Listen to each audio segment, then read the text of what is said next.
Ada dua perasaan besar yang tertinggal dalam diri kita setelah kepergian Ramadan. Yang pertama adalah perasaan lega, yang kedua perasaan khawatir. Apa itu perasaan lega? Lega karena Allah mempertemukan kita pada tahun kemarin dengan bulan Ramadan. Lega pula kita bisa melaksanakan Ramadan dengan baik dalam keadaan sehat dan kita bisa melaksanakan semua ibadah yang terangkai dengan Ramadan. Itu perasaan lega kita. Akan tetapi bersama itu ada perasaan khawatir dan takut. Yang pertama adalah kekhawatiran. Apakah puasa kita dan rangkaian-rangkaian ibadah kita diterima oleh Allah Subhanahu wa taala atau tidak? Sedang kekhawatiran kedua adalah apakah tahun depan Allah masih menjumpakan kita atau tidak dengan bulan Ramadan? Itu perasaan yang tersisa dalam kita, dalam diri kita, yaitu perasaan lega dan juga perasaan cemas, khawatir atau takut.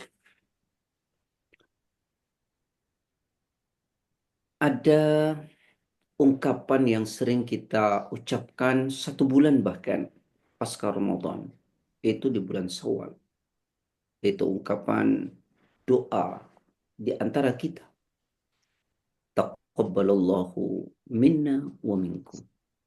Semoga Allah menerima amal kita dan amal kalian semua. Ungkapan apakah itu?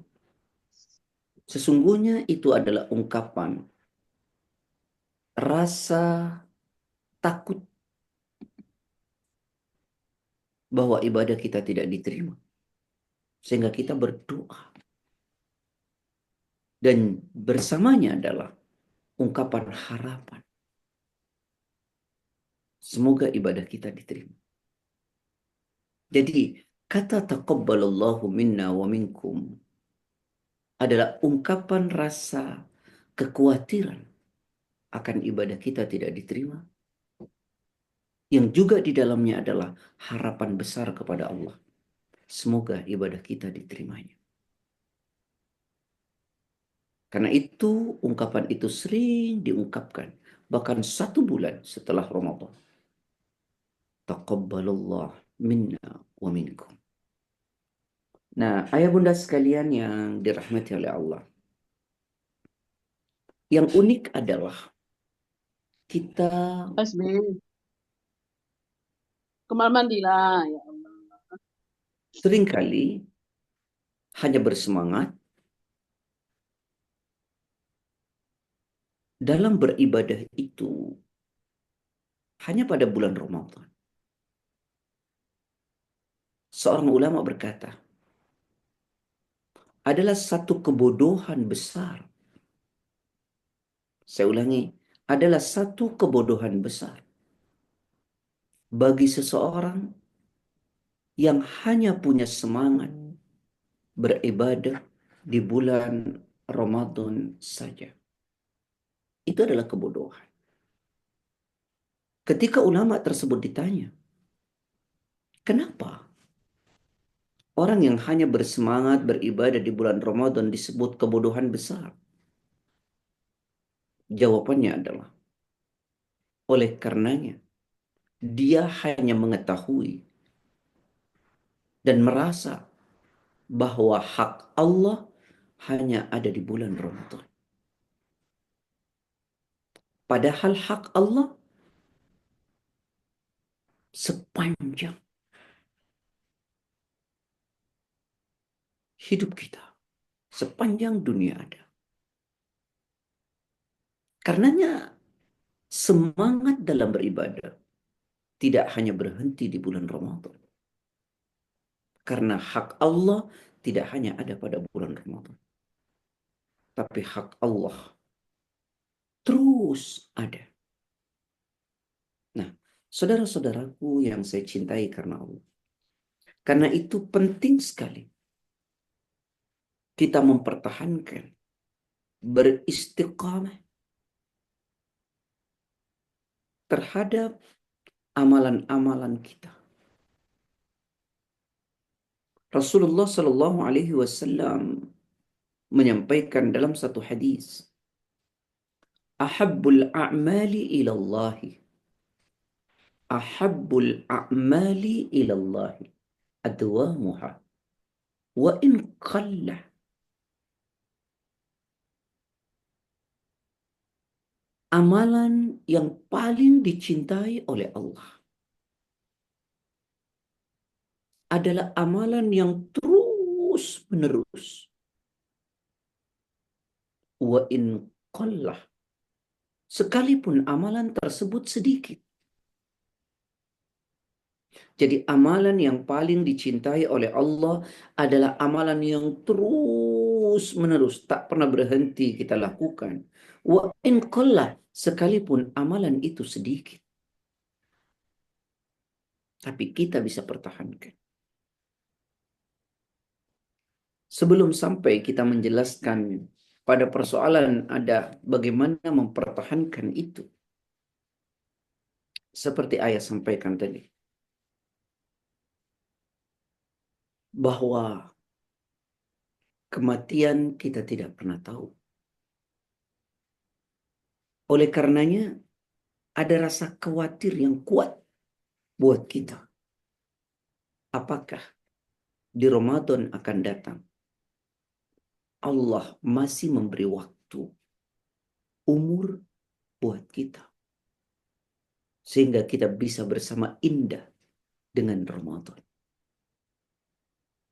Dan kita bisa mempersiapkan diri untuk menumpuk amalan-amalan kita. Sayangnya, kita tidak pernah tahu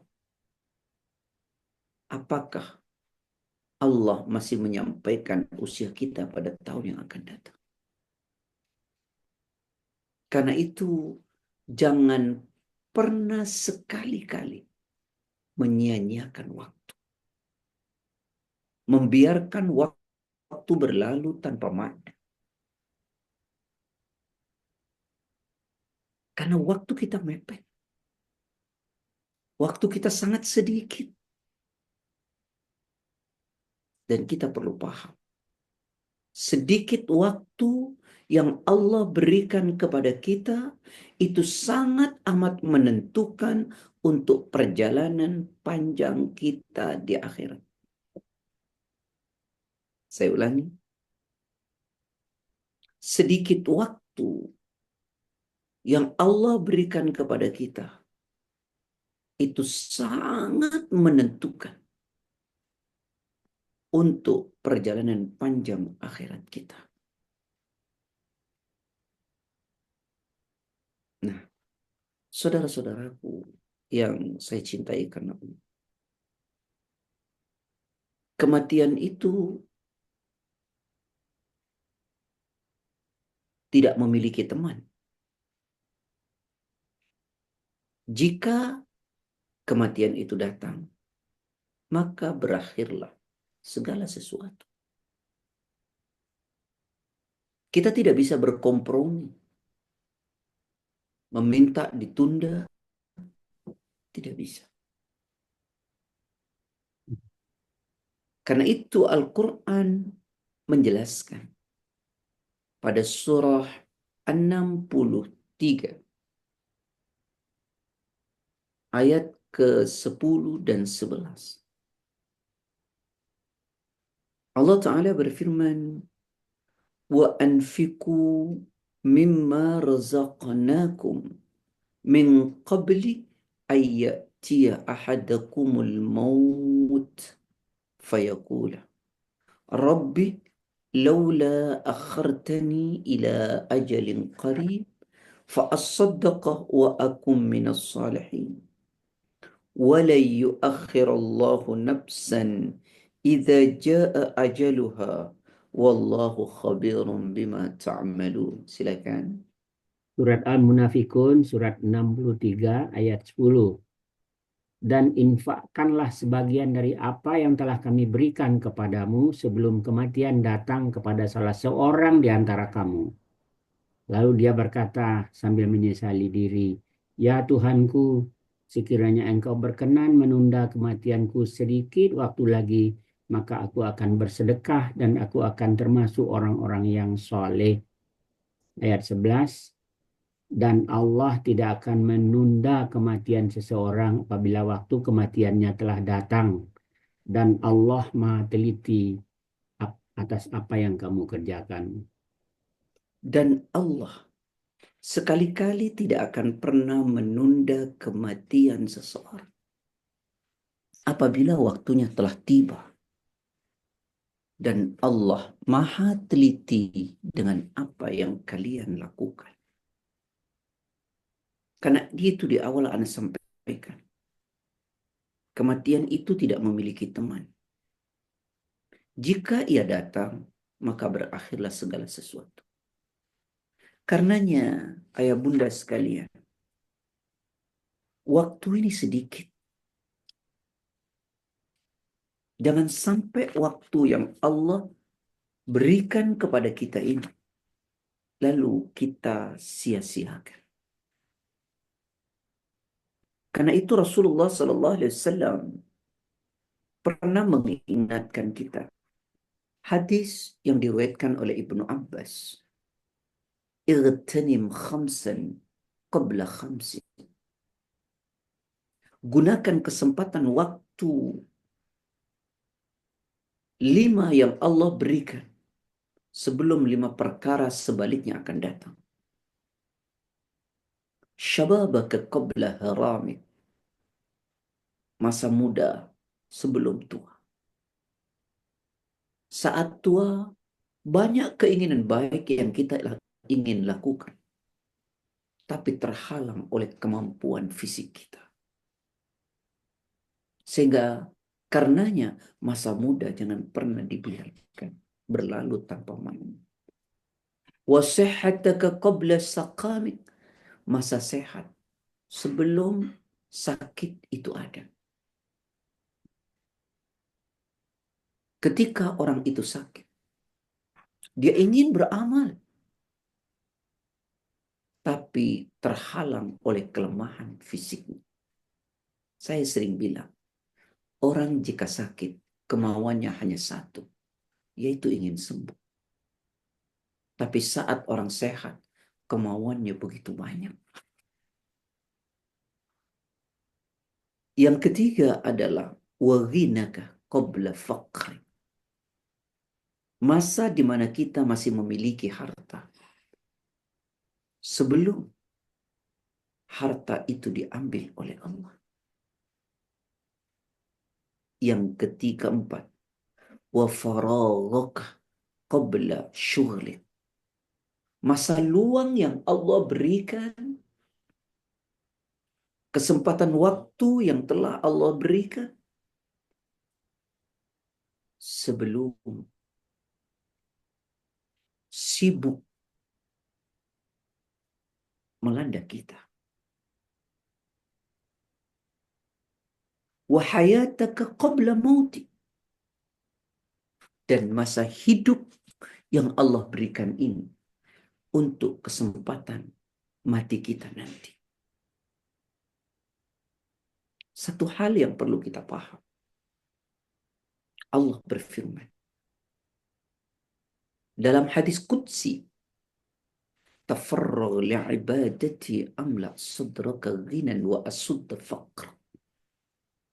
Wa illa taf'al mala'tu yadayka syughlan wa lam asudda faqr. Fa innal yawma 'amalun wa la hisaba wa ghadan hisabun wa la 'amal. Kenapa kita mesti ada maksimalisasi kesempatan hidup yang Allah berikan?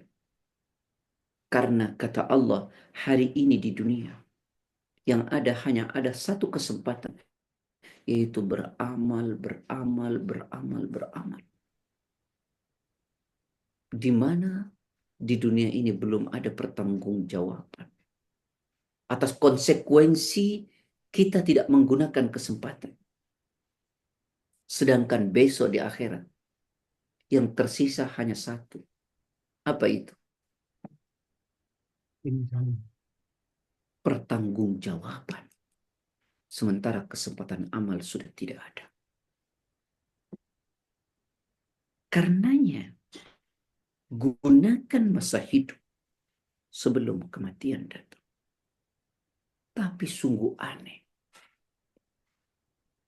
Kita banyak terlena dengan kehidupan di dunia ini. Dan kemudian kita lupakan itu kehidupan abadi di akhirat. Satu perenungan mendalam. Bukalah Al-Quran. Surat 21 ayat yang pertama.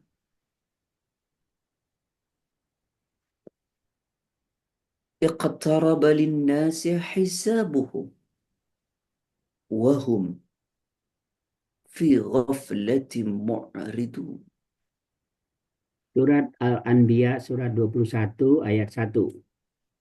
Telah semakin dekat kepada manusia perhitungan amal mereka, yaitu kematian, sedang mereka dalam keadaan lalai dengan dunia dan berpaling dari akhirat. Iqtaraba linnas. Sungguh telah makin dekat bagi manusia, bagi kita semua. Apa itu yang dekat? Hisabuhum. Hari mempertanggungjawabkan amalan-amalan. Kematian. Wahum dan mereka manusia fi ghaflatin mu'ridun. Tetap dalam keadaan lalai dengan urusan-urusan dunianya. Mu'ridun. Dan kemudian mereka melupakan akhirat. Padahal demi Allah, kehidupan yang sesungguhnya bukan dunia. Tapi kehidupan yang sesungguhnya adalah akhirat itu. Lalu bagaimana kita melupakan kehidupan yang sesungguhnya, lalu kita tertipu oleh kesenangan dunia? Quran surat 29 Al-Ankabut ayat yang ke-64.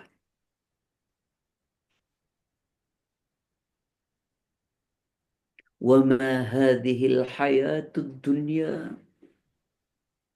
إِلَّا لَهْوٌ وَلَعِبٌ وَإِنَّ الدَّارَ الْآخِرَةَ لَهِيَ الْحَيَوَانُ لَوْ كَانُوا يَعْلَمُونَ. Surat Al-Ankabut surat 29 ayat 64. Dan kehidupan dunia ini hanya senda gurau dan permainan. Dan sesungguhnya negeri akhirat itulah kehidupan yang sebenarnya sekiranya mereka mengetahui. Dan tidaklah kehidupan di dunia ini hanyalah senda gurau, permainan. Orang Indonesia menyebutnya dengan panggung sandiwara.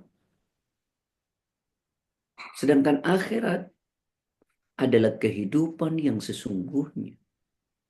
Seandainya kalian mengerti, kata, bagaimana kemudian kita mengorbankan yang sesungguhnya, kita melupakan yang sesungguhnya, lalu kita terpesona dan membela yang bukan sesungguhnya, yaitu dunia.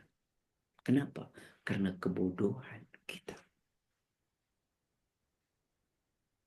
Asik kita dengan kehidupan ini. Padahal ini sesaat. Tapi kita lupakan yang sesungguhnya. Akhirat yang pasti itu akan datang. Yang kata sahabat Ali, irtahalatid dunya mudbirah. Dunia itu akan pergi meninggalkan kita. Lalu bagaimana kita bela habis-habisan? Wartahalatil akhirah muqbilah. Sedang akhirat akan datang menjemput kita. Lalu bagaimana kita abaikan? Walikulli wahidatin minhuma banun. Dan masing-masing keduanya, dunia dan akhirat itu memiliki budak. Wa kunu min abna'il akhir. Hendaklah kalian jadi budaknya akhir. Wala takunu min abna'id dunya. Dan janganlah engkau pernah menjadi budak dunia. Fa innal yawma amalun wala hisabah. Nah, inilah sahabat-sahabat.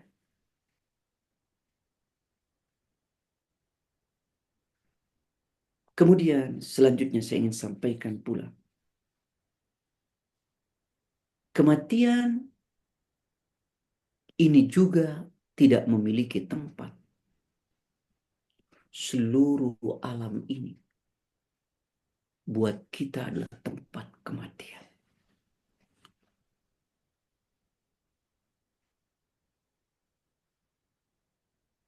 Saya ulangi.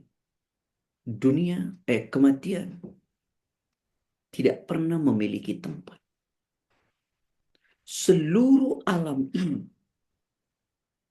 adalah tempat kematian. Al-Quran surat 31 ayat yang ke-34. Di ujung ayat Allah berfirman, "Wa ma tadri nafsun madza taksibu ghada wa ma tadri nafsun bi ayyi ardin tamut." Monggo. Ayat berapa Ustaz itu? Surat 31 ayat 34 di Oh ya, ujung ayat. 34. Oke.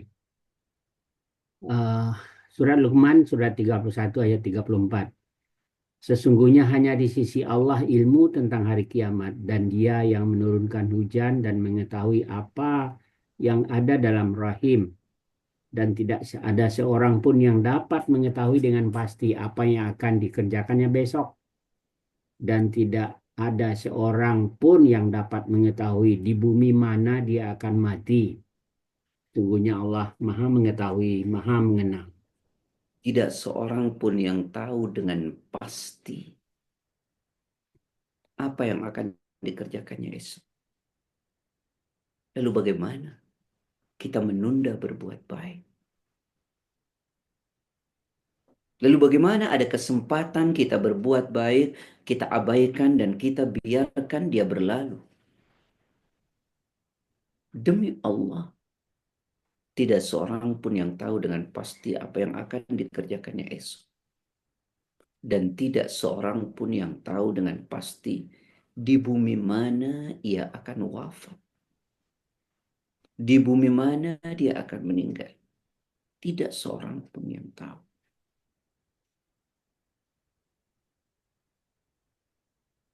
Maka dengan demikian, kita sering keinginan. Saya ingin mati, ingin meninggal di tempat yang baik. Saya ulangi, kita ingin meninggal di tempat yang baik. Tapi pernahkah kita bertanya kepada diri kita, apakah kita hanya menghabiskan waktu kita di tempat-tempat yang baik? Atau kita masih membiarkan diri kita berada di tempat yang tidak baik? Atau tak sedikit di antara kita yang takut betul berada di tempat yang baik? Di masjid tidak betah. Pergi ke masjid langkah terasa berat. Kajian seperti beban. Tapi kalau ditanya, kita ingin meninggal di tempat yang baik. Tapi kita tidak betah berada di tempat yang baik. Bukankah ini harapan kosong? Tarjun najah. Walam tasluk masalikaha. Inna safinata la tajri 'alal yabas. Kalian semua berharap sukses. Tapi jalan kesuksesan itu tidak kalian tempuh. Sungguh sampan tak mungkin berlayar di daratan. Begitulah orang ingin meninggal di tempat yang baik, tapi dia tak menghabiskan waktu di tempat yang baik.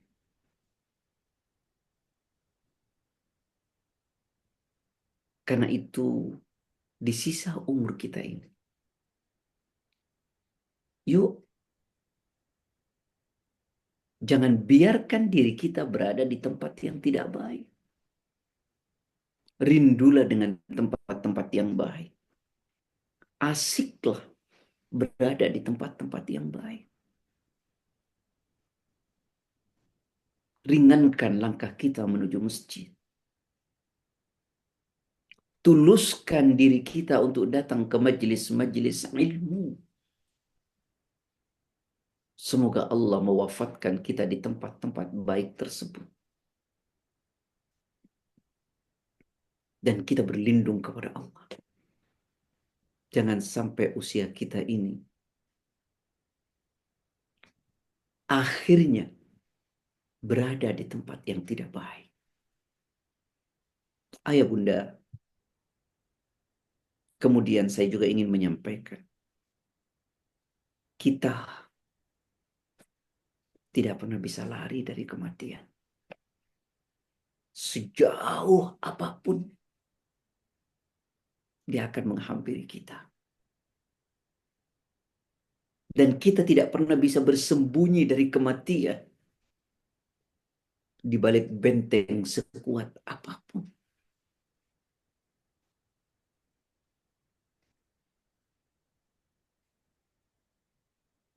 Jangan kita berkata, saya sehat. Cek lab saya, semuanya bagus. Mati bukan karena sakit. Mati karena memang jatah hidup kita sudah selesai.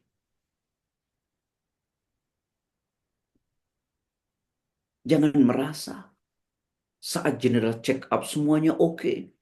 Lalu seolah kematian jauh dan kita bisa lari dari kematian. Coba renungkan satu ayat dalam Quran. Pada surat 62 ayat ke-8.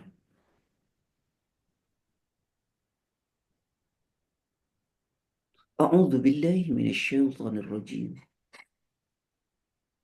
Qul innal mauta alladhi tafirruna minhu fa innahu mulaqikum. ثم تردون إلى عالم الغيب والشهادة فينبئكم بما كنتم تعملون. Surat Al-Jumu'ah surat 62 ayat 8. Katakanlah sesungguhnya kematian yang kamu lari daripadanya ia pasti menemui kamu. Kemudian kamu akan dikembalikan kepada Allah yang mengetahui yang gaib dan yang nyata. Lalu dia beritakan kepadamu apa yang telah kamu kerjakan. Katakanlah, innal mauta sesungguhnya kematian, alladzi tafirruna minhu, yang kalian semua lari darinya. Tak ada yang ingin mati. Fa innahu mulakikum, sesungguhnya kematian itu pasti akan datang menemui kalian.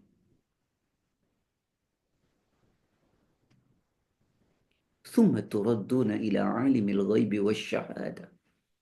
Kemudian kalian dikembalikan kepada Allah yang maha tahu yang nampak dan yang tak nampak. Lalu kemana? Kita mau lari. Masihkah kita merasa masih jauh kematian itu? Kita selalu berada dalam bayang-bayang kematian.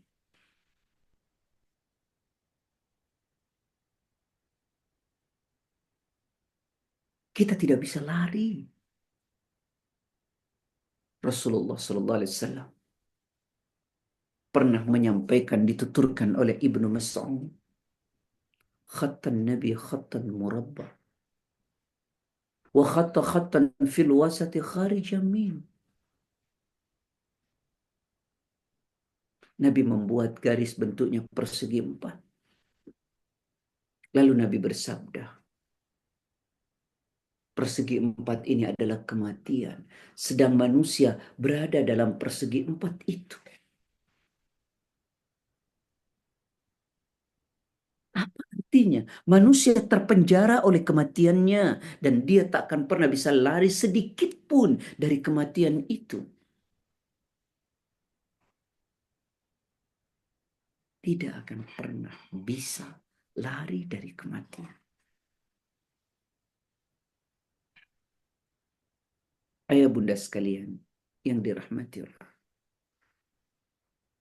Dan kematian itu sangat dekat sekali.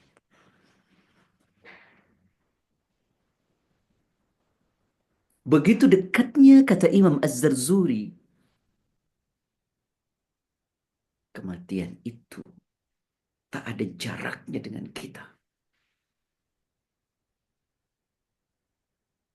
Rasulullah Sallallahu Alaihi Wasallam yang mulia,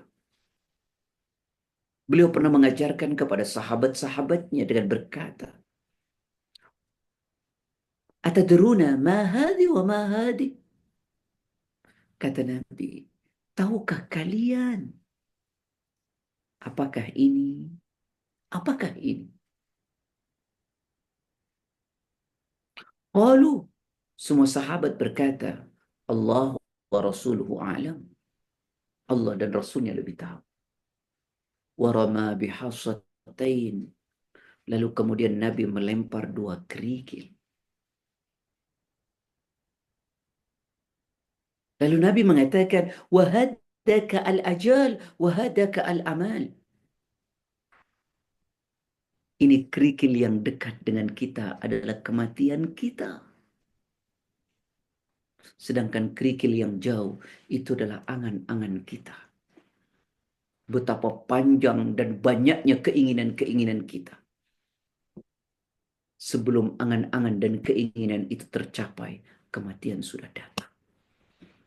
Maka penuhi saja keinginan kita dengan kebahagiaan akhir, bukan kesenangan dunia.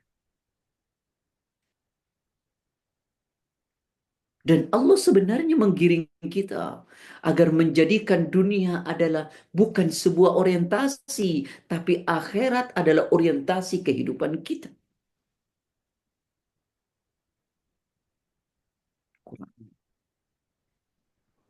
Surat 28, ayat yang ke-77. Wabtaghi fima atakallah darul akhir. Wala tansa nasibaka minad dunya wa ahsin kama ahsanallaha ilaik wala tabghil fasada fil ardi innallaha la yuhibbul mufsidin. Surat Al-Qasas surat 28 ayat 77. Dan carilah pahala negeri akhirat dengan apa yang telah dianugerahkan Allah kepadamu. Tapi janganlah kamu lupakan bagianmu di dunia dan berbuat baiklah kepada orang lain sebagaimana Allah telah berbuat baik kepadamu. Dan janganlah kamu berbuat kerusakan di bumi, sungguh Allah tidak menyukai orang yang berbuat kerusakan. Carilah oleh kalian. Apa yang dicari? Kebahagiaan negeri akhirat. Bukan kesenangan dunia. Carilah oleh kalian kebahagiaan negeri akhirat.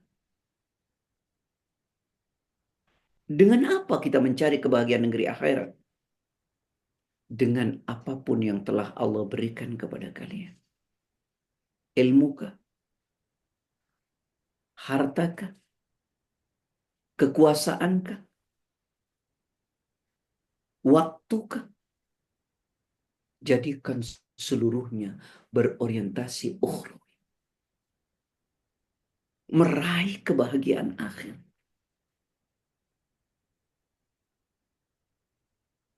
Yang unik. Orang berbuat akhirat, tapi bertujuan dunia.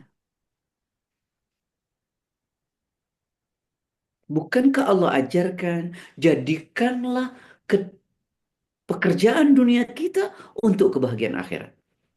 Lalu bagaimana orang berbuat perbuatan akhirat, tapi untuk dunia. Salat duha dilakukan dengan orientasi memancing dunia. Itu aneh. Lakukanlah pekerjaan dunia kita ini. Tapi berorientasi bahagia akhirat. Bukan malah dibalik. Melakukan perbuatan akhirat untuk keuntungan dunia.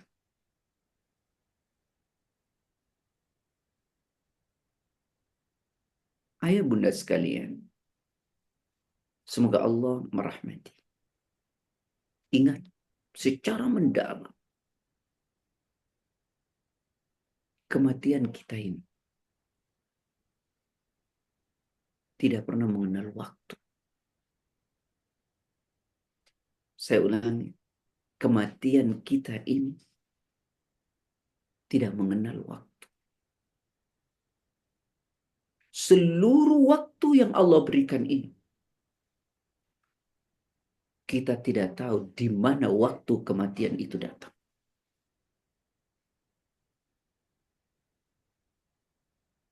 Cita-cita kita ingin wafat di waktu yang baik. Pernahkah kita bertanya bahwa kita sudah menghabiskan seluruh waktu yang Allah berikan ini dalam kebaikan? Atau sementara kita membiarkan waktu ini berjalan, tapi tak kita isi dengan kebaikan.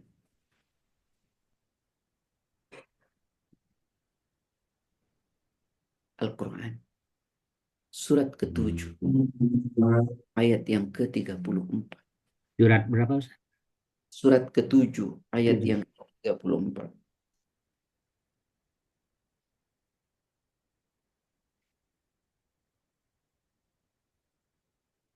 A'udzu billahi minasyaitonir rajim.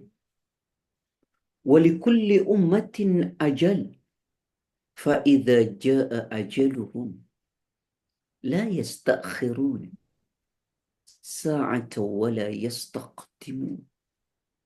Surat Al-A'raf surat ke-7 ayat 34. Dan setiap umat mempunyai ajal atau batas waktu. Apabila ajalnya tiba, mereka tidak dapat meminta penundaan atau percepatan sesaat pun. Pada setiap umat ada batas waktunya dalam hidup ini. Ada ajalnya. Dan ketika ajal itu telah tiba, tidak seorang pun yang mampu minta penundaan akan kematiannya, dan juga tidak akan mampu untuk mempercepat kematian. Ini mesti menjadi perenungan. Ayah bunda, kematian itu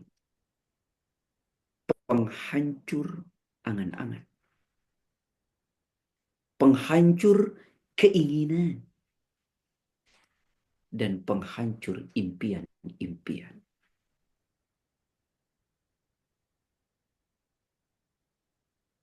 Karena itu Rasulullah SAW mengatakan, "Aktsiru dzikra hadimil laddat." Perbanyaklah oleh kalian mengingat saat-saat terputusnya segala kenikmatan. Aktsiru Dzikra hadimil laddat. Perbanyaklah oleh kalian mengingat saat-saat terputusnya segala kenikmatan-kenikmatan dunia. Yaitu kematian. Karena sesungguhnya kematian itu, mengingat kematian itu, membuat diri kita semangat untuk terus memperbanyak amal dan terus memperbaiki amal. Dan dengan kematian itu pula membuat diri kita sekuat tenaga untuk menjauhi, jangankan perbuatan dosa, bahkan perbuatan yang tidak ada gunanya pun kita tidak pernah ingin lakukan. Karena kita selalu merasa sempit waktu dalam hidup ini.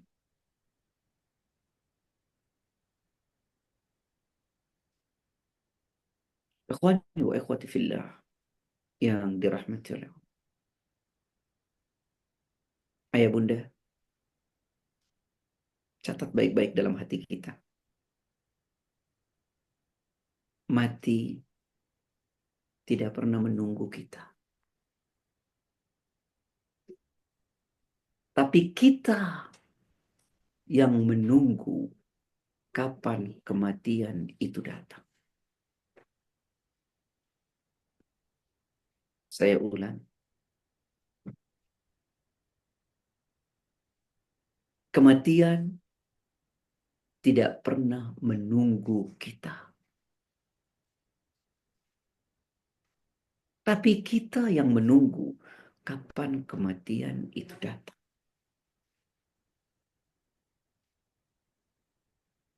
Karena itu mati tak pernah bertanya kepada kita.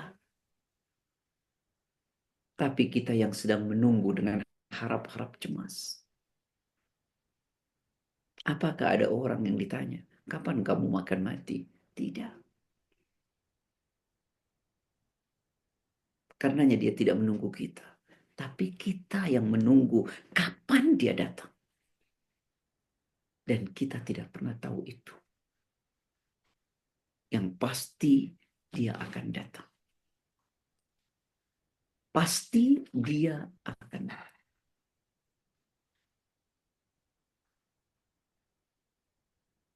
Seorang sahabat pernah bertanya kepada Rasul. Anna rajulan qala lin Nabi sallallahu alaihi wasallam. Sesungguhnya ada seorang laki-laki bertanya kepada Nabi. Ayyul mu'minina afdal? Ya Rasulullah, orang mukmin seperti apa yang paling utama ya Rasul? Qala, Nabi menjawab, ahsanuhum khuluqa. Orang mukmin yang paling utama itu adalah di antara kalian yang paling banyak mengingat, yang paling baik akhlaknya. Mukmin yang paling utama adalah mukmin yang terbaik akhlaknya. Kala, kemudian sahabat tersebut bertanya lagi kepada Rasulullah. Fa'ayyul mu'minina akyas? Ya Rasulullah, dan siapakah orang beriman yang paling cerdas? Qala, Rasulullah SAW bersabda, aktsaruhum lil mauti dzikran. Adalah di antara mereka yang paling banyak mengingat saat-saat kematiannya datang. Jadi kalau demikian, kita penting memahami dan membayangkan di saat kematian itu datang kepada kita. Di saat kita sudah terbujur kaku. Dan orang-orang yang dekat serta mencintai kita menangis. Di saat-saat kita dikafani, disolatkan, lalu dibawa ke kubur, dimasukkan ke dalam kubur dalam kesendirian, lalu ditanya oleh malaikat Munkar dan Nakir. Perlu kita membayangkan itu, karena Rasulullah SAW mengatakan orang yang tercerdas adalah mereka yang paling banyak mengingat kematian. Wa ahsanuhum lima ba'dahu isti'dadan.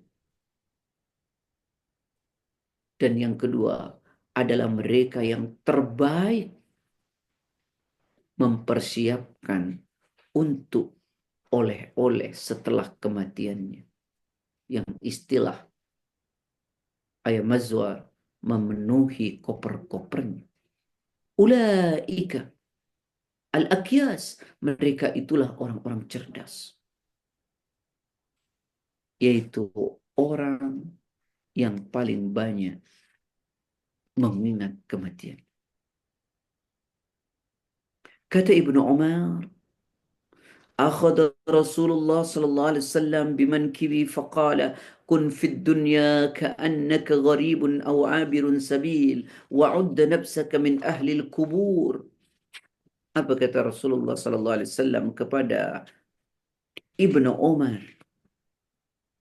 Kata Ibnu Umar, satu waktu Rasulullah memegang pundakku seraya bersabda, wahai Ibnu Umar, jadilah di dunia ini seolah-olah engkau orang asing atau musafir, dan perhitungkanlah dirimu sebagai penghuni kubur. Kita perlu membayangkan itu. Ana baitut turab, kata kubur. Saya ini rumah tanah. Wa ana baitul wahda. Saya ini rumah kesunyian. Wa ana baitud dud. Dan saya ini rumah belatung.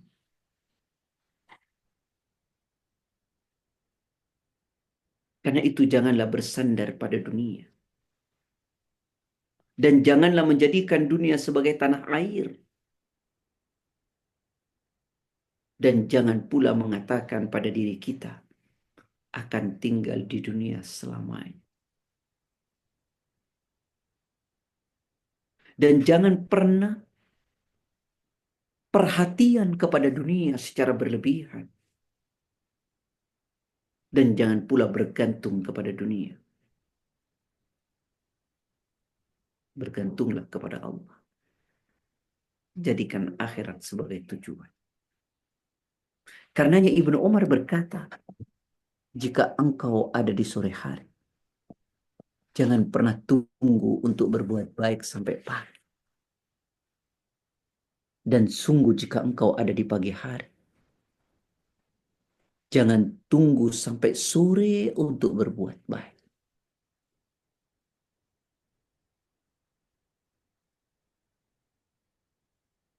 Jangan tunggu sampai pagi jika ada di sore hari kita.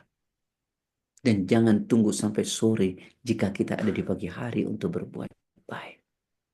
Lakukan secepat mungkin. Lakukan dari hal yang kecil. Mulai dari diri kita sendiri.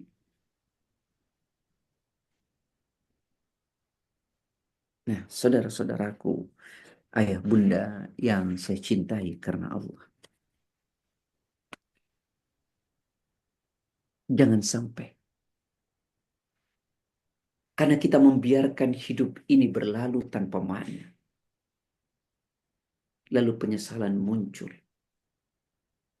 di saat kematian tiba. Di mana Allah menjelaskan dalam Al-Quran. Pada surat 23 ayat 99 sampai 100.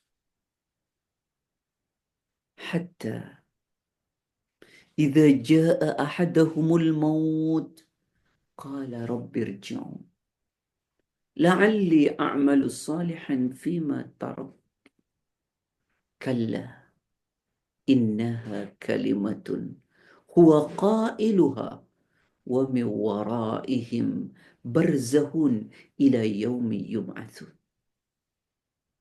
Surat Al-Mu'minun, surat 23, ayat 99 dan 100. Demikianlah keadaan orang-orang kafir itu hingga apabila datang kematian kepada seseorang dari mereka, dia berkata, "Ya Tuhanku, kembalikanlah aku ke dunia, agar aku dapat berbuat kebajikan yang telah aku tinggalkan." Sekali-kali tidak, kata Allah. Sesungguhnya itu adalah dalih yang diucapkan saja, dan di hadapan mereka ada barzah sampai pada hari mereka dibangkitkan. Sampai ketika kematian datang. Kepada salah seorang di antara mereka, orang-orang yang ingkar kepada Allah, masuk dia ke dalam kuburnya, lalu dia berteriak, Qala rabbirji'un. Ya Allah, ya Rabb, kembalikan lagi aku ke dunia. Berikan aku kesempatan kedua. Lalu dia berkata, La'alli a'malu salihan fima taraktu. Jika kau berikan aku kesempatan kedua, saya akan beramal saleh. Di mana dalam kesempatan hidup dulu saya telah tinggalkan kebaikan-kebaikan itu. Kalla, kata Allah, sekali-kali tidak. Innaha kalimatun huwa qailuha. Itu hanya teriakan dalih yang mereka ucapkan. Wa min waraihim barzakhun ila yaumi yub'atsun. Dan mereka dikelilingi oleh barzah sampai nanti pada hari mereka dibangkitkan. Itukah yang kita tunggu? Itukah yang kita tunggu? Demi Allah, nanti penyesalan besar buat kita. Silahkan jika memilih dunia. Allah pun tidak larang. Silahkan. Mau memilih kesenangan dunia, Allah akan berikan. Silahkan kau berbuat zalim. Silahkan kau berbuat tidak adil. Silahkan kau berbuat sesukanya di dunia ini.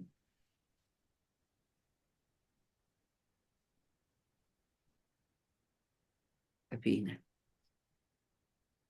ada akhirat. Al-Quran, surat Hud, ayat 15 sampai 16. Man kana yuridul hayata dunya wa zinataha nuwaffi ilaihim a'malahum fiha wa hum fiha la yubkhasun. Ulaika alladhina laysa lahum fil akhirati illa an-nar wa habita ma sana'u fiha wa batilun ma kanu ya'malun. Silakan. Hud surat 11 ayat 15-16. Barang siapa menghendaki kehidupan dunia dan perhiasannya, pasti kami berikan balasan penuh atas pekerjaan mereka di dunia dengan sempurna. Dan mereka di dunia tidak dirugikan. Ayat 16, itulah orang-orang yang tidak memperoleh sesuatu di akhirat kecuali neraka. Dan sia-sialah di sana apa yang telah mereka usahakan di dunia. Dan terhapuslah apa yang telah mereka kerjakan. Tidakkah ini jadi peringatan buat kita? Man kana yuridul hayatad dunya. Barang siapa yang hanya menginginkan kesenangan dunia, kehidupan dunia, wazinataha, serta keindahan-keindahan dunia ini, nuwaffi ilaihim, maka Allah cukupkan kepada mereka dunia itu. A'malahum fiha, sesuai dengan apa yang telah mereka lakukan di dunia. Wahum fiha la yumkhasun, dan mereka di dunia oleh Allah sama sekali tidak akan dirugikan. Akan tetapi, ulaika alladziina laisa lahum fil akhirati illa an-nar. Mereka itulah yang kelak di akhirat tidak dapat apa-apa kecuali neraka. Wa habita ma sana'u fiha, dan lenyaplah semua yang telah mereka usahakan di dunia ini. lenyap, tidak dibawa ke akhirat. Wa batilu ma kanu ya'malun, dan sia-sia apa yang telah mereka usahakan mati-matian di dunia. Sama sekali tidak punya faedah akhir. Karena itu sebagai peringatan akhir. Akhir ini ya, sebagai peringatan. Buka surat Luqman surat 31 ayat 33.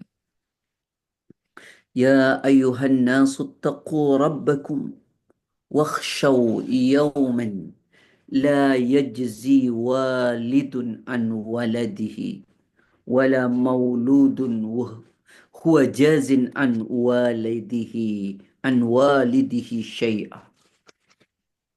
Inna wa'dallahi haqq. فلا تغرنكم الحياة الدنيا ولا يغرنكم بالله الغرور. Silakan. Surat Luqman surat 31 ayat 33. Wahai manusia, bertakwalah kepada Tuhanmu dan takutlah pada hari yang ketika itu seorang bapak tidak dapat menolong anaknya dan seorang anak tidak dapat pula menolong bapaknya sedikit pun.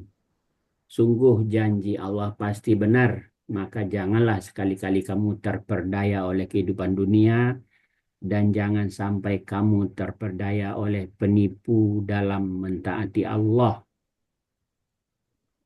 Ya ayuhan nas, wahai manusia, ittaqu, bertakwalah kalian semua, Rabbakum, kepada Rabb kalian. Wakhshaw, dan takutlah kalian, yauman, pada satu hari, la yajzi walidun an waladihi, di mana seorang ayah tak lagi bisa menolong anaknya, wala mauludun huwa jazin an walidihi syai'a, dan seorang anak sedikit pun tidak bisa menolong ayahnya. Ingat, inna wa'dallahi haq. Sungguh janji Allah itu benar. Tidak ada yang tidak benar. Karena itu fala taghurrannakumul hayatud dunya. Jangan pernah sekali-kali dunia ini melalaikan kalian. Wala yaghurrannakum billahil ghurur. Dan jangan pula setan memperdaya kalian dalam mentaati Allah Subhanahu wa taala. Nah, ayah bunda, ini yang saya sebut kecemasan-kecemasan kita. Mudah-mudahan dengan sedikit apa yang saya sampaikan ini, ayah bunda, mampu membentuk hati kita semua untuk lebih menyadari bahwa dunia bukanlah yang sesungguhnya, dan menyadari dunia ini adalah ladangnya, akhirat tempat memanennya. Karena itu kita ingin berlelah-lelah, bercapek-capek, berkeringat, berkorban untuk menanam sebanyak-banyaknya dan sebaik-baiknya agar kita bisa memanen yang baik dan banyak kelak di akhirat. Jangan pernah berharap memanen yang banyak dan baik saat kita tak pernah menanam di dunia. Saat kita tak pernah ingin lelah dan capek, kita hanya ingin bersenang-senang di dunia ini. Penyesalan bukan hari ini, tapi nanti. Semoga manfaat. Saya mohon maaf kalau kajian saya kajian selalu perenungan. Karena menurut saya, ayah bunda, tak lagi perlu saya menjelaskan tentang ilmu ini, ilmu itulah persiapan yang tak sampai sejengkal buat kita. Allahu a'lam. Masya Allah. Alhamdulillah. Terima kasih banyak Ustaz. Baik. Luar biasa mengingatkan kita semua. Baik Bapak Ibu sekalian, silakan kalau ada yang ingin memperdalam atau ingin menanyakan kepada beliau. Tadi Pak Zen kalau nggak salah sudah siap-siap. Ya Bu Rita, ada Pak Zennya.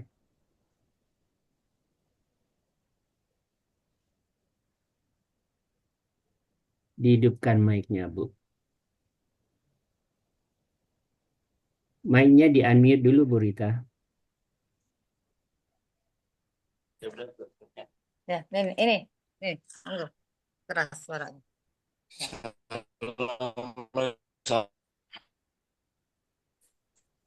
nggak suara. Sudah Pak Sen, silakan. Sudah di mute ya. Udah. Assalamualaikum Ustaz. Waalaikumsalam. Sudah suara. Judulnya menarik untuk orang yang sisa umurnya tinggal dikit ya. Pertanyaan saya itu dari sekian ibadah wajib, ibadah sunnah, puasa, zakat, infak, sedekah segala macam sudah kita jalani. Pertanyaannya adalah yang paling penting sisa umur yang kira-kira 1-2 tahun ini itu apa yang harus dikerjakan? Terima kasih. Masya Allah. Ayah, Ya, yang pertama bukan soal ibadahnya. Kita harus yakin bahwa kita punya Allah yang maha sayang dan cinta kepada kita. ya, Yang kedua, teruslah berpikir positif bahwa Allah tak akan membiarkan hambanya selama dia masih mau mendekat kepadanya. ya, Itu saja. Lalu kita lakukan apa yang menjadi perintah Allah. Berusaha sekuat tenaga menjauhi apa yang menjadi larangannya. Sudah selesai. Ana inda dhanni abdi, kata Allah. Aku ini berada pada prasangka hambaku. Wa ana ma'ahu hina yadhkuruni. Aku akan senantiasa bersamanya kalau hambaku itu selalu mengingat. Yakin kepada Allah. Bahwa Allah maha cinta, maha sayang kepada kita. Yang kedua, teruslah berbaik sangka kepada Allah. Yang ketiga, lakukan apa yang menjadi perintah Allah sekemampuan kita. Dan tinggalkan yang Allah tidak suka. Maka kita akan berada dalam pelukan Allah. Allahu a'lam. Dan ayah tahu amal terbaik itu saat kita duduk di majelis ilmu ini. ya, Talabul ilm afdalu min ibadati sittina sanatan. Menuntut ilmu itu lebih utama daripada beribadah selama 60 tahun. Masya Allah. Wallah. Semoga Allah merahmati kita semua. Satu lagi Ustaz, tentang tafakur. Itu teknisnya gimana? Saya itu mencoba untuk ya bersyukur ya segala macam.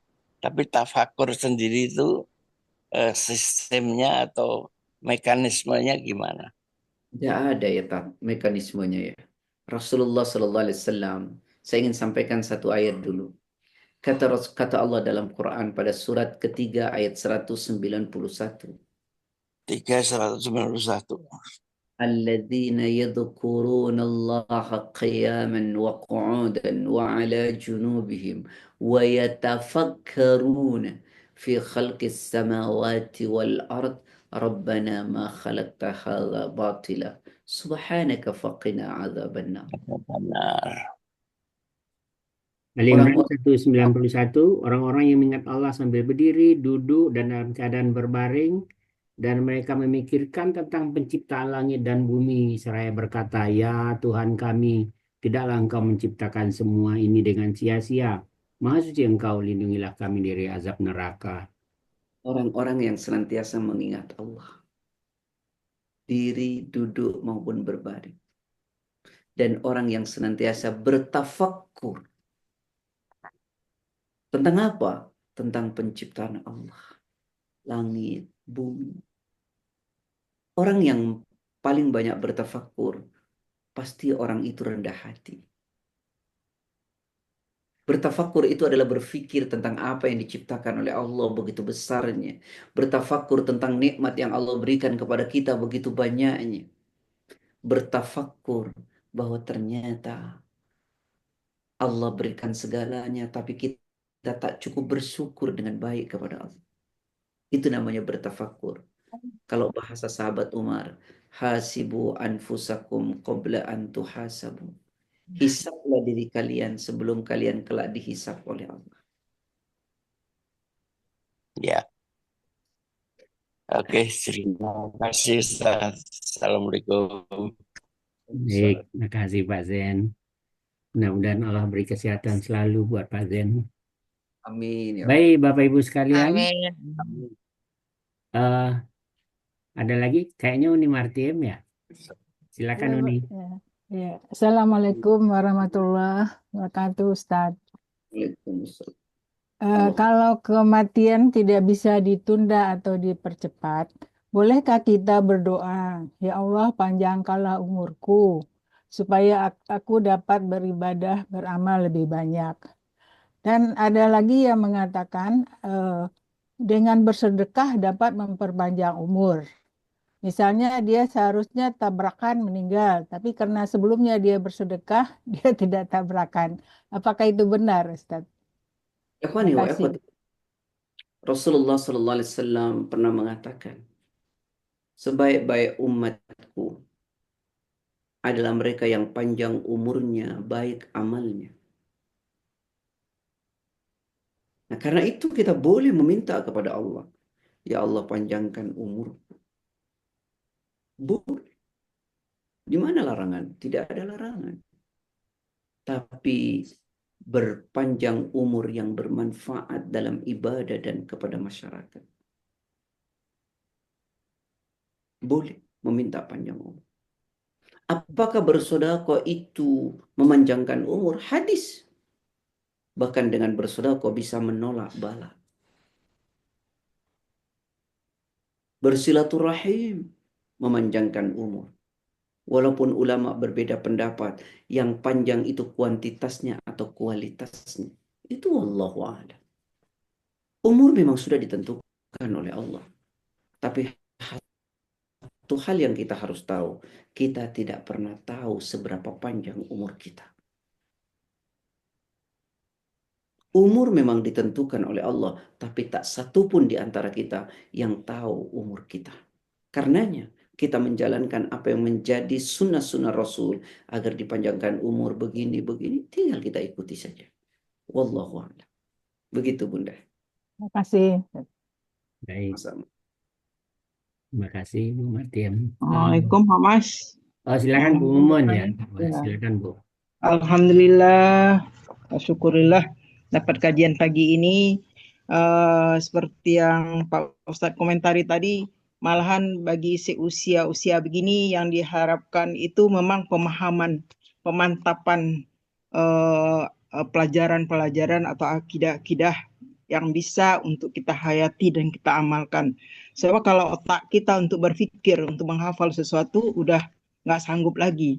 Makanya sesuai dengan Pak Ustadz sampaikan, memang yang dibutuhkan itu adalah pemahaman yang akan kita bawa mati nanti, kira-kira begitu.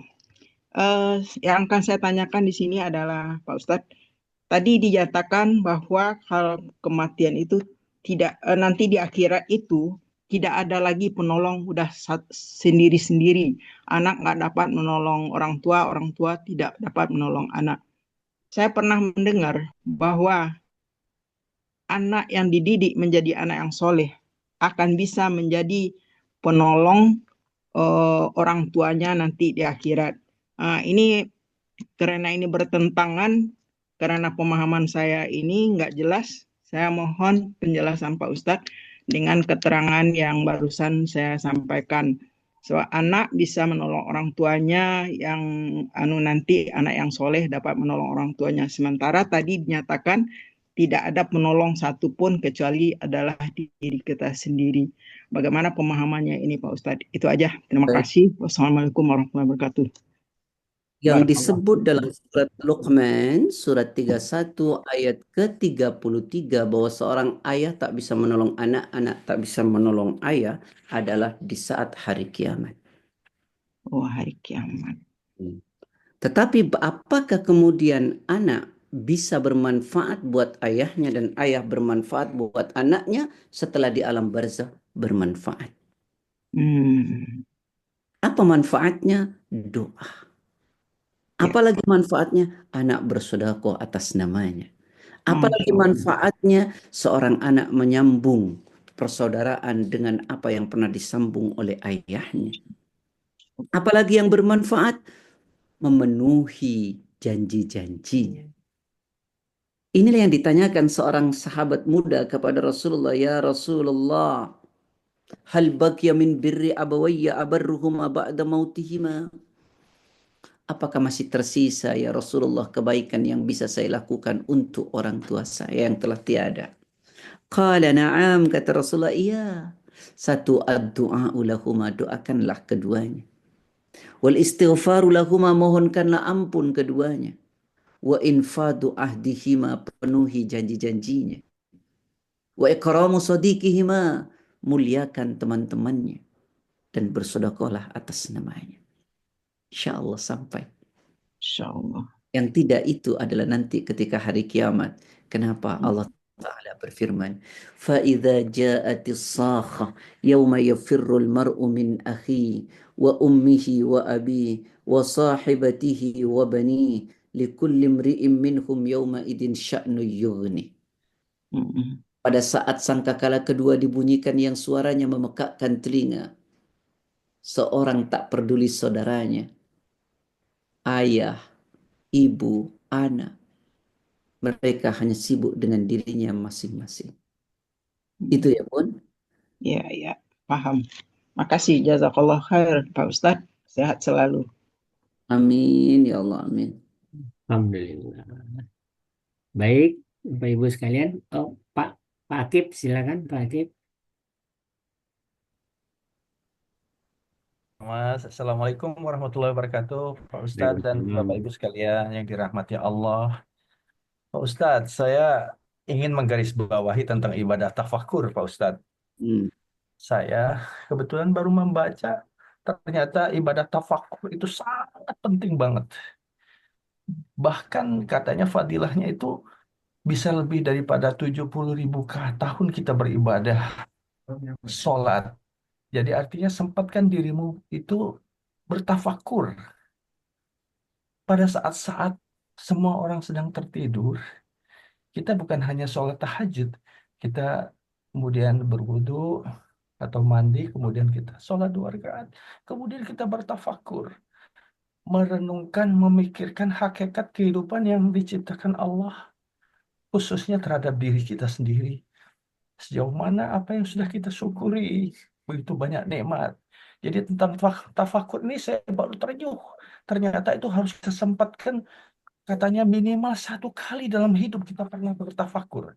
Kalau orang hanya beribadah saja, ibadah afal atau ibadah spiritual, belum sempat bertafakur, itu belum menyentuh hakikat tauhid, mengenal dirinya dan mengenal Allah.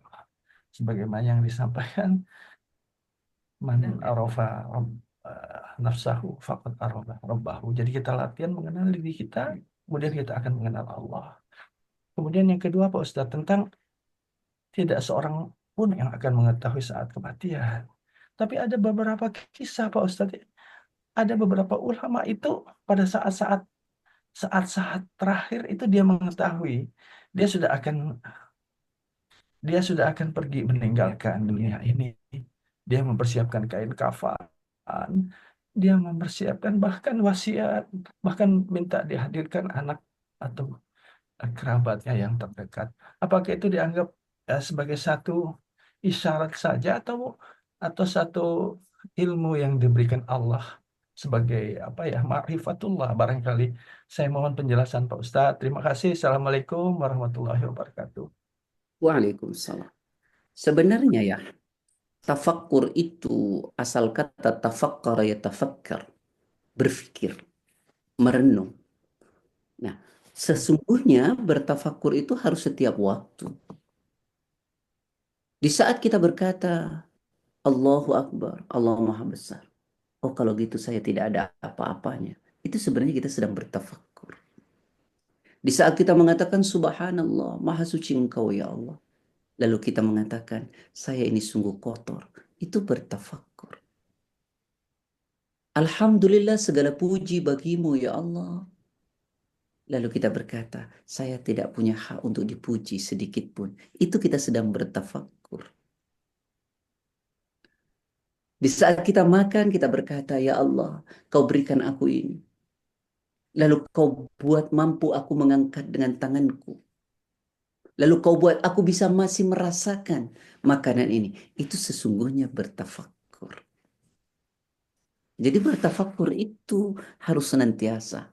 Karena itu di dalam Al-Quran kata tafakkur menggunakan fi'il mudhari. Mudhari itu hal wal mustaqbal, present continuous. Artinya dia tidak menggunakan past tense, tidak sekali selesai, tapi terus menerus kita mesti bertafakkur. Terus menerus. Begitu. Kemudian soal tadi, kadang-kadang orang begini-begini, ya itu isarah. Isarah saja. Tapi tak ada yang mengetahui dengan pasti. Dan kita bisa mengatakan itu ketika kematian itu sudah terjadi kan.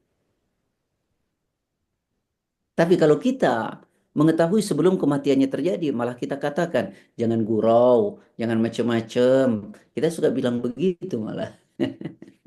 Gitu ya. Itu Ya, isyarat ya. bagi yang akan meninggal. Tapi tidak bagi yang tidak mau meninggal. Artinya, oh saya tahu kayaknya dia mau meninggal gini. Ah itu tidak ada, itu pasti bohong. Ya. Ya, gitu. Wallahu a'lam. Ayat Tentang tafakur tadi Pak Ustadz sedikit aja. Itu eh, kita tahu bahwa afdalaz zikri la ilaha illallah. Yang awam itu mengetahui la ilaha illallah itu hanya tidak ada Tuhan yang patut disembah kecuali Allah. Tapi setelah ditafakuri dalam sekali, tidak ada yang wujud sebenarnya dalam kehidupan ini kecuali Allah. Hakikatnya la ilaha illallah itu kalau ditafakuri, tidak ada sebenarnya yang wujud, hadir, hidup di dunia kecuali hanya Allah. Kehadiran kita ini karena dihidupkan Allah, diadakan Allah, dimampukan Allah, dipahamkan Allah. Sebetulnya semua itu dari Allah. Apakah seperti itu Pak Ustadz? Dengan memahami la ilaha illallah, maka secara rinci kita harus paham rububiyah, uluhiyah, asma was sifat. Nah, nanti kapan-kapan Ayah Mazwar berikan saya jadwal untuk memahamkan kalimat la ilaha illallah. Baik. Apa saja hukumnya, apa saja yang membatalkannya, dan apa hakikatnya. Nah, ini memang jarang sekali dipahamkan. Nah, Baik. saya punya kitab kecil yang justru memahami soal itu. Nah, ini namanya Muqarrar Tauhid. Saya tidak tahu ada terjemahnya atau tidak ini. Ya, nanti tak cara ini kitab kecil bagus sekali menjelaskan soal itu. Tauhid tentang la ilaha illallah. Baik, itu dulu ya. Saya Baik. minta izin. Jazakallah khair Ustadz. Baik, Ustaz. Terima kasih banyak Ustaz. Masya Allah, luar biasa. Baik Ustaz. Bapak. Boleh satu lagi, Pak Ustadz. Satu aja ya. Boleh satu aja. Ya, Iya, satu baik. terakhir ya, boleh. Silakan Ibu. Iya, boleh. Oh iya. Assalamualaikum warahmatullahi wabarakatuh. Assalamualaikum warahmatullahi wabarakatuh. Ini Pak Ustadz, ini maaf, waktu itu orang tua saya, dia pada saat ini mulai dari jam 7 malam, itu dia selalu mengucapkan jam berapa sekarang. Karena dia nggak tahu. Dia tanya jam berapa sekarang. Terus kami bilang baru jam 7. Kok lama banget ya untuk jam 1. Perutnya dia itu. Nah, dia mengucapkan seperti itu. Kok lama banget jam 1 katanya. Jam 1 malam. Itu sudah 3 kali atau 4 kali gitu dia mengucapkan seperti itu. Tapi terus dokter internisnya datang, terus dipegangnya nadinya. Terus dokter bilang begini, ditungguin. Ini nggak lama lagi, kata dokter itu. Jadi kita paham, kita tungguin. Tapi yang namanya Allah tidak menghendakin, ada salah satu yang ya pulanglah, kecapean lah ini ada yang pusing, ada apa. Bener memang jam 1 malam itu bapak saya itu meninggal. Nah itu yang saya pikirkan tuh, apakah dia dalam keadaan sadar atau tidak dia menyebutkan bahwa kok lama banget jam 1 itu. Nah itu aja Ustadz yang saya mau tanyakan. Yang sedangkan Ustadz sudah bilang bahwa tidak ada orang yang mengetahui siapapun tidak akan mengetahui kapan ajalnya. Tapi ini saya tuh ya begitu yang saya lihat orang tua saya itu.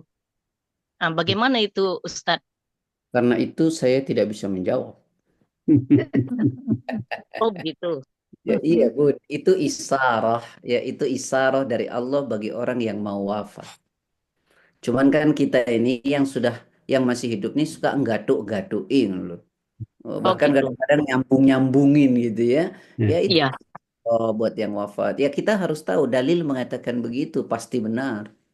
Ya. Nah, kalau yang Oh mau isyarah ya. ya, Berarti isyarah aja dia ngomong itu mungkin dia juga tidak sadar bahwa apakah benar dia akan iya, iya. meninggal pada jam segitu. Tapi Iya. karena dokter ngomong ini memang sudah nggak lama lagi karena ininya udah lemah banget itunya apa jantungnya itu sudah lemah. Itu medis, Bun. Secara medis ya kan bisa diperkirakan, tapi tidak seorang pun yang tahu tuh maksudnya Bunda nih Iya, memperkirakan saya akan mati tanggal segini, jam segini, bulan ini kan tidak tahu. Kalau orang tahu semua situ, semua husnul khotimah nanti. amin. Oh gitu ya, Ustaz. Iya. Baik, terima Baik. kasih banyak Ustaz. Baik. Assalamualaikum warahmatullahi wabarakatuh. Waalaikumsalam. Waalaikumsalam. Masya Allah luar biasa pagi hari ini Ustadz. Terima kasih banyak Ustadz dan terima kasih teman-teman semua yang telah hadir pada pagi hari ini. Baik Ustadz, kita tutup acara kita dengan bersama-sama baca hamdalah dan wa kafaratul majlis. Alhamdulillahirabbil alamin. Subhanakallahumma wa bihamdika asyhadu an la ilaha illa anta astaghfiruka wa atubu ilaik. Assalamualaikum warahmatullahi wabarakatuh. Terima kasih Ustaz. Ya. Waalaikumsalam warahmatullahi Sampai ketemu wabarakatuh. pekan depan Bapak Ibu sekalian. Terima kasih, Pak. Insya Allah. Terima kasih. Selamat